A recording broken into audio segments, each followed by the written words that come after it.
Mtazamaji, wacha nikuregesha hapa Nairobi ambapo msimamizi wa KNEC Profesa George Magoha anazungumza pale akihutubia wanahabari katika afisi zao za Mtihani House. Wacha tuvuke kule tupate kunani.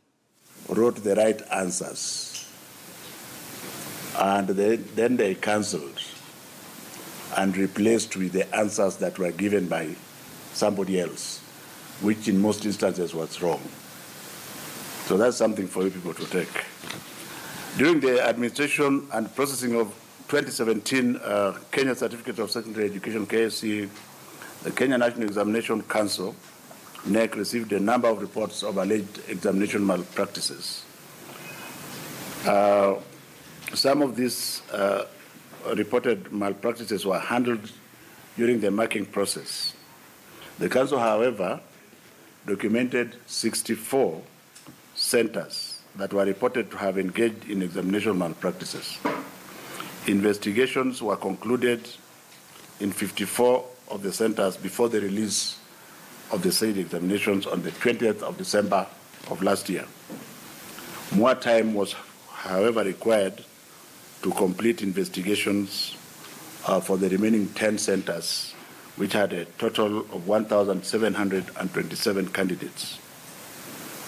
Since the release of the examination results, KNEC has conducted a thorough, fair, and objective investigations into the cheating claims in order to ensure the findings of the exercise are credible and verifiable. Ladies and gentlemen, as promised by the Cabinet Secretary, Dr. Fred Matiang'i of the Ministry of Education, KNEC adhered to the timelines and completed its investigations with the set deadline of January 18th, which shall be tomorrow.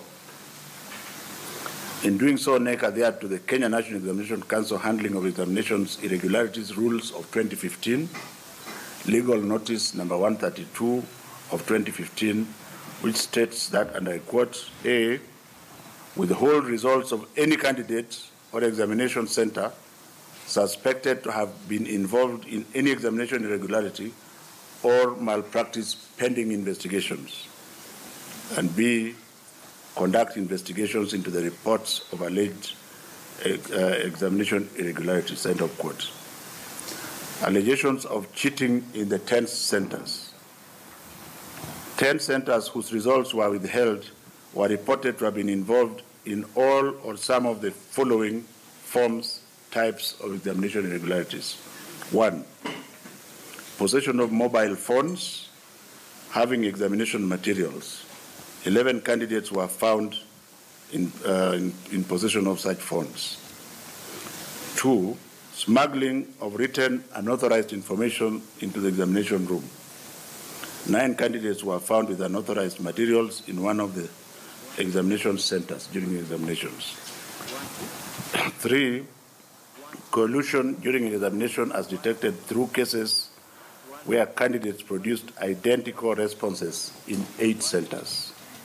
And like I said before, the majority of these identical responses were wrong answers. And it is very disturbing because it then means that even the teachers who are colluding with them do not know the answers to give to the children. Findings of the investigations into the allegations. Ladies and gentlemen, based on investigations into the allegations of cheating in the 10 schools, it was very clear that the KSC examination papers questions were not leaked. As you are aware, the problem of leaking the examination from the printing up to the container is now in the past. None of the centers had received the question papers before the scheduled time of sitting examinations. In most of the cases, candidates had either carried unauthorized materials to the examination rooms or colluded. In specific centers, the investigation team arrived at the following findings that prompted various KNEC actions. 1, all candidates in one of the schools accused of collusion in the 2017 KSC examinations were cleared of all allegations after thorough due diligence. As a result, all the 67 candidates at the school have received their examination results. And I have told you that I believe that justice was done because we are not here to punish our children. We are here to give them justice. Number two, in 2 schools alleged to have engaged in examination irregularities, the investigations established that all candidates except one candidate from each school had colluded. So there are a few candidates who are of their own mind. The 2 candidates have therefore received their full results, while those for 300 candidates in the 2 centers have been cancelled. 3, there was evidence of collusion among some of the candidates in 3 schools, hence the centers have been partially penalized.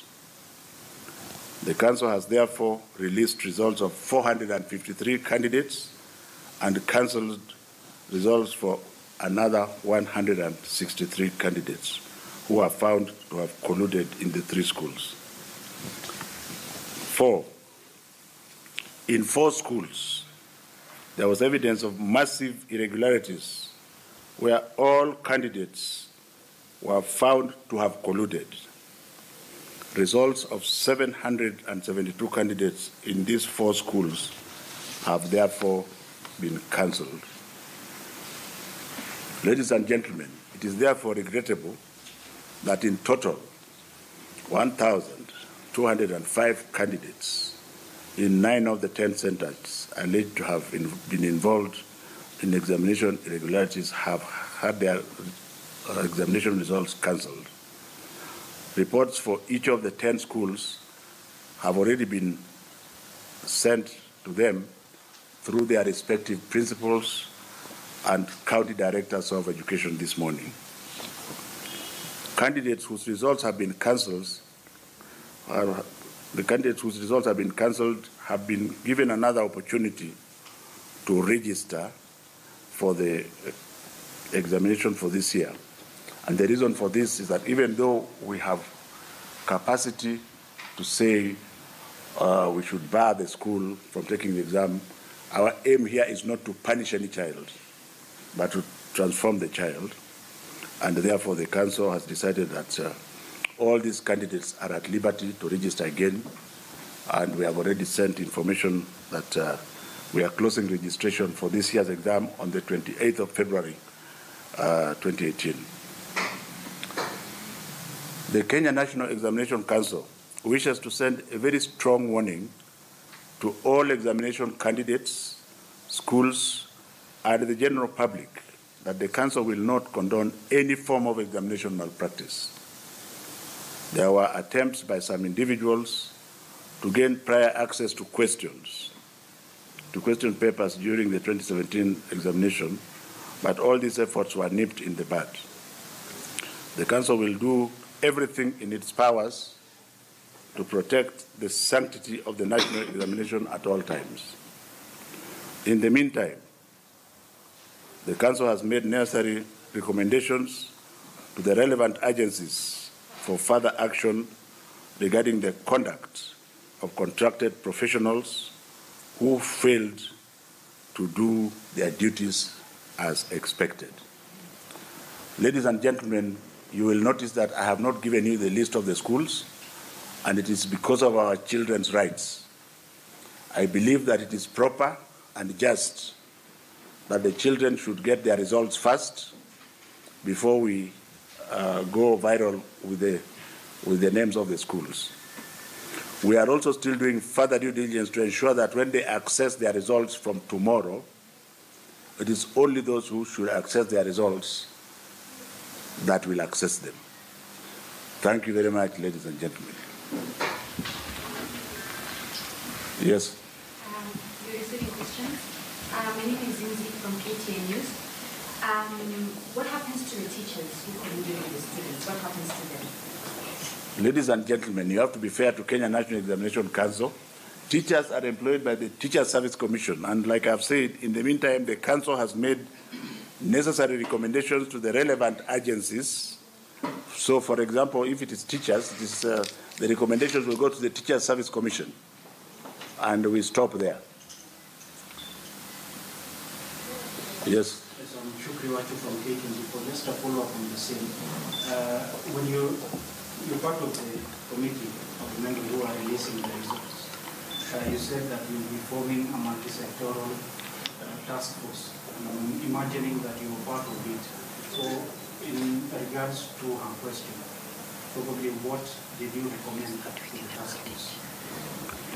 Well, you are pushing me to tell you what the people that we think, let's take Center X, for example. If Center X, if all the results of Center X have been cancelled and it has 200 students, 200 students means there will be 10 invigilators there. Those 10 invigilators could be teachers, isn't it? We are going to make certain information available to the people who employ them. And if you want further information, there are certain things I cannot give you on air because we are going to continue to use them to manage the examinations in future. And for the students who you say are free to register again for the results, there's also the issue of victimization, though you said that you will not release the name of the schools. Probably is that a concern, whether they register in the same school or register in a different school? You know, Kenya has a very versatile constitution. For us, we give you the capacity to register. Where you register, now I think that is your problem. You can choose to register in the same school. You can choose to go and register in a private school. You can choose to go and register anywhere because the government will pay for you the examination fees anyway. Under the new NEC, there is a provision for appeal. Yes. Are these students allowed to appeal the application? Yes, they are allowed to appeal. And I want to disabuse your mind. Because I started by telling you that we created a conveyor belt which had different minds. Do you get the point? So when you appeal, the report we have, which is not available to you, has absolute details. For example, the wrong answers which you were given, we shall give you what was the right answer first, which in many cases was cancelled from the intelligence students, and then the stupid wrong answer which was given by the teacher. That information is available. So if they want to go to that path, they are very welcome. Yeah. One or two more questions, yes. Okay. You have said that you can't mention the names of the teachers. Your name and your name and organization? Can you give us the number of the teachers who are found? Ladies and gentlemen, I believe that as a team and as a body corporate, do you understand? He talked about a multi-sectoral approach. We have to respect each other. If you hold your horses for a short while, that information you are looking for will be all over the place. It is important to also protect those teachers so that they get justice from their organization. Are we clear? Because we have names that we have taken somewhere. The onus is not ours to judge them. Are we together? It is not us to judge them. TSC will find its own ways and rules of judging them, and it will decide which path to follow. I think it is fair to be that way. No, maybe my question didn't come. Like you have said, 1,205 candidates were found to have engaged. Yes. That's a number. So what was the number of the teachers who helped them? I am not able to give you that answer right now because you see, you are not being fair. You are not being fair. That answer will be given to you after further due diligence from the teacher side. Because you see, there is an issue of the center manager who is supposed to be sitting in his office. But when you are the center manager of an entity, do you sit in your office if somebody is moving around all the 10 or 20 classes and saying, well, you are a center manager? That's not a decision for me to make. That's why I'm not giving you an answer. Are we together? One last one. And then, so thank you very much, ladies and gentlemen. It was a pleasure doing business with you. This statement